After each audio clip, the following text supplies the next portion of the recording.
Sa video natin ngayon mga maestro ay pag-usapan naman natin itong pera increase bills. Ngayon po yung patapos na ang atin pong 19th Congress. Ayan, so yan po yung madalas na nakikita po natin sa hindi lang sa mga post natin, kundi sa ibang post din or sa ibang comment section ng mga teacher vlogger din po na nakikita po natin.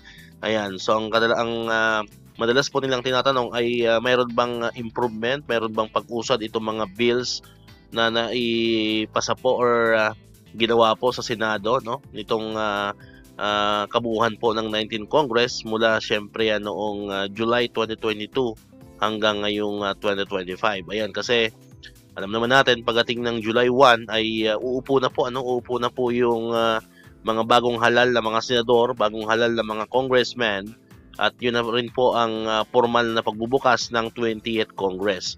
Ayan, so pagka naiwan na po kasi to, yung mga bills na ito ay posibleng hindi na po yan umusad sa 20th Congress. Panibagong bill na naman po yung gagawin nila doon. Okay? So silipin natin, ilan ba yung mga nakabinbin na mga bills patungkol nga dito sa pera increase o yung Personal Economic Relief Allowance. Mga kamaestro, ang kagandahan kasi nitong pera increase na ito, if ever man merong ma-approve or maipasa at merong maging isang ganap na batas, ay wala pong tax yan, tax free po yan. So buong buo, maging 5,000 yung pera increase natin, so buong buo po natin makukuha yung 5,000. Okay? So yun po yung kagandahan at pinagdarasal natin na sana naman magawa ng paraan na maipasa. May chance pa naman, mayroon pa tayong ilang araw itong isa man sa mga bills na nakabinbin po dito sa ating 19th Congress. So isa-isahin po natin yan mga maestro. Ayan, so makikita niyo po sa screen natin, meron po diyang 1, 2, 3, 4, 5, 6, 7. So meron po diyang 7 mga bills na nakapending sa Senate. Ayan, so check po natin isa-isa ano bang status ng mga yan. Meron na ba diyang umusad sa second reading? Meron nang umusad sa final reading? Ayan, so isa-isahin po natin yan. At dyan po natin malalaman kung mayroon pa talagang chance na may pasa. Isa man dyan sa mga bills po na babanggitin po natin. Alright? So unahin po natin tong Senate Bill number 60. Ayan. So yung Senate Bill number 60, nakalagay dyan, increase in the Personal Economic Relief Allowance or pera granted to government employees. So hindi lang ito for teachers, lahat po ito ng government employees. Ito po ay na-file noong July 7, 2022 ni Senator Francis Escudero. So napakatagal na, So July 7, ibig sabihin kakabukas lang po niyan ng 19th Congress, So napakatagal na. Ang status po niyan ay pending in the committee nitong July 27, 2022. Ibig sabihin, after ng July 27, 2022 ay wala na pong nangyari sa bill na ito. Kumbaga natulog na yung bill, mga maestro. So sayang, sayang po itong kauna-unahang pera increase bill na inihahin po ni Senator Francis Escudero. Next po, we have Senate Bill number 1027. Ayan, tingnan po natin yan.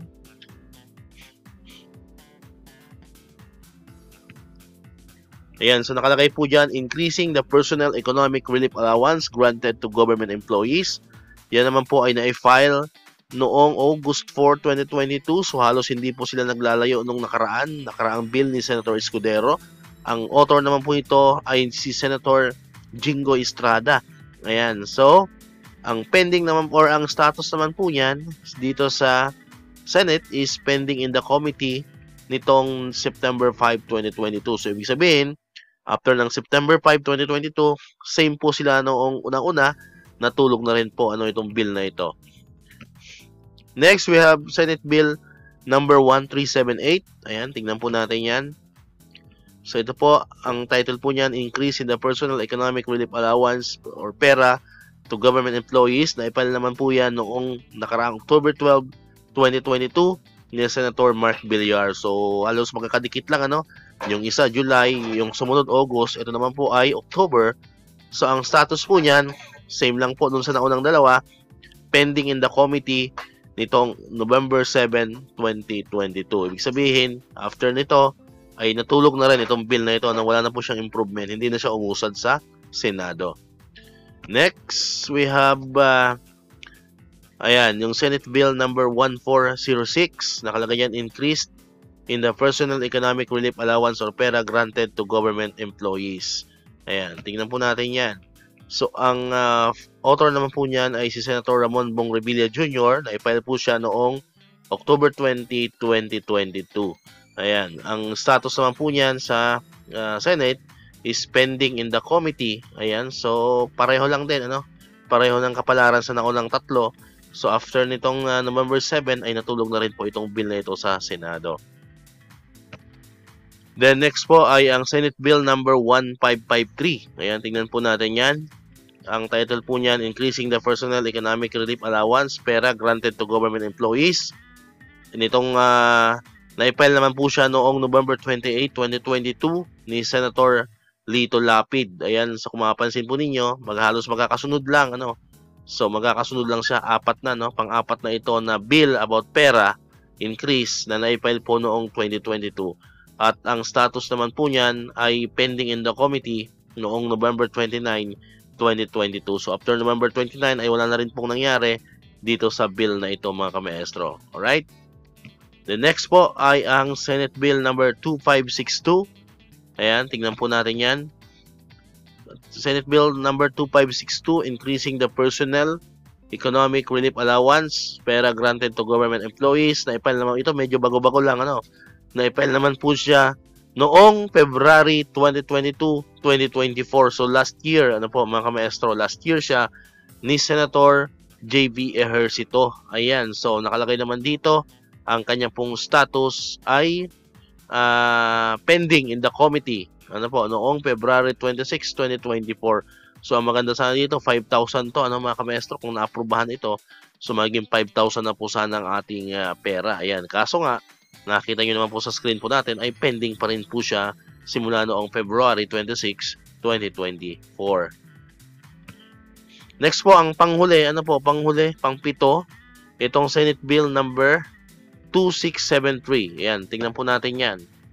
So Senate Bill number 2673, ayan, nakalagay yan, Personal Economic Relief Allowance or pera, an act providing an increase in an automatic adjustment mechanism in the Personal Economic Relief Allowance or pera granted to government employees. Na-file naman po siya, ito mas bago, no? May 14, 2024.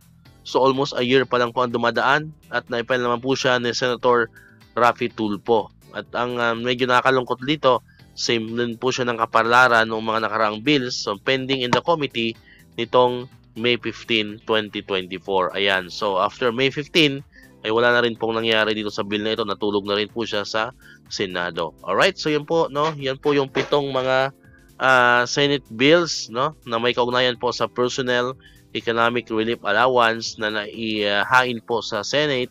Ang medyo nakakalungkot nga po, wala man lang pong umusad ng second reading, ano? Puro siya pending in the committee, ano po? Puro siya pending at hindi na siya umusad talaga. At yun nga, yun yung nakakalungkot kasi kung at least meron man lang sanang naipasa isa dyan, ay automatic sana magkakaroon na tayo ng increase sa ating pera. At ang maganda nga doon, sabi ko sa inyo, ay wala pong tax yan, no? So tax free po yun. Ayan, so pagdasal na rin, no? Meron pang ilang araw na natitira dito sa 19th Congress, pero sa tingin ko yan ay medyo suntok sa buwan na, no? Medyo suntok sa buwan na po yan kung maipapasa pa po, may habol pa po nila yan.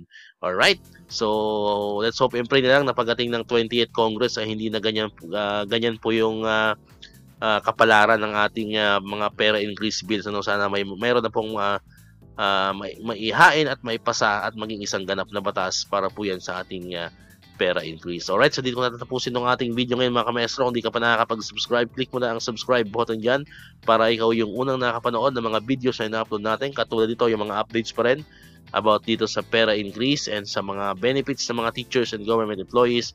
And syempre, click mo na rin ang notification bell button para manonotify ka.